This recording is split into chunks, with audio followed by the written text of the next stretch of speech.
we're going to look at a couple other properties of parallelograms.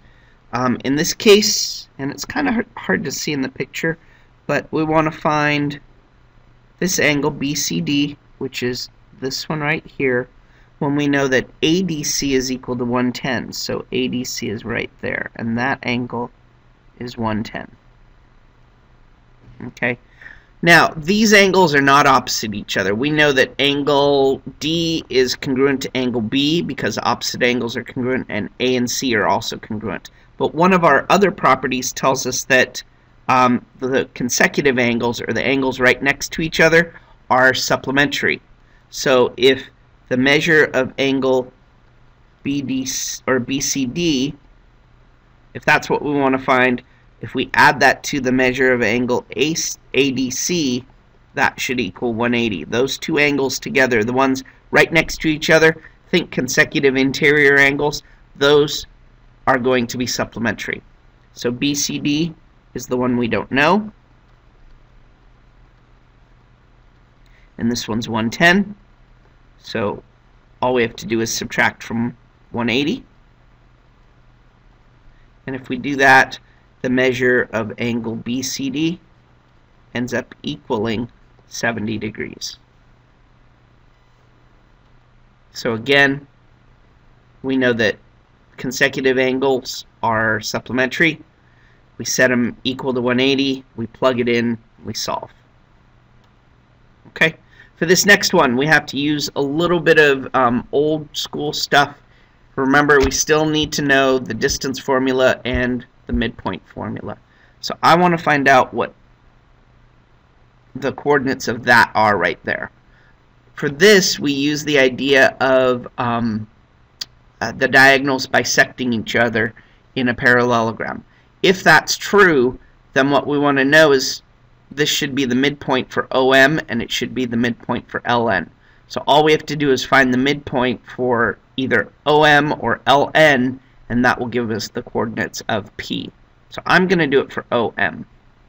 O has coordinates of 0, 0, and M has coordinates of 1, 2, 3, 4, 5, 6, 7, 4.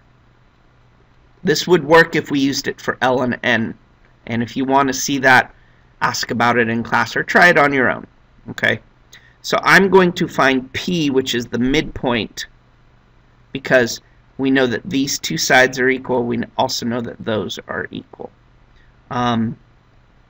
So in this case, we would say 7 plus 0 over 2 and 4 plus 0 over 2. Doesn't really matter the order there. So P is equal to 7 halves, which is 3 1/2, and 4 over 2, which is 2. So our answer in this case would be 7 halves, comma 2. Again, we know the diagonals bisect each other, so we're going to use the midpoint formula. So for OM, it's 7 halves, comma 2. And that's our answer. Our answer is A. Here's another problem. We want to find a couple things here. Let me see if it shows. Oh, okay. We're going to do it that way then. So for NM, we know that KN and NM are equal. Therefore, NM is equal to 2. Because those are equal, we also know that those are equal because the diagonals bisect each other. And for KM, KM is the whole distance here. So again, since those are equal, this is 2 as well. KM should be 2 plus 2, or 4. But remember, JL will not be equal to KM. KM is longer. We want to know the measure of angle JML. JML is right here, so we want to know this angle. Okay. We know KJM is 110. So to find JML, we have to do 180 minus 110, because again, we know these two angles are supplementary, so again, we get 70 here.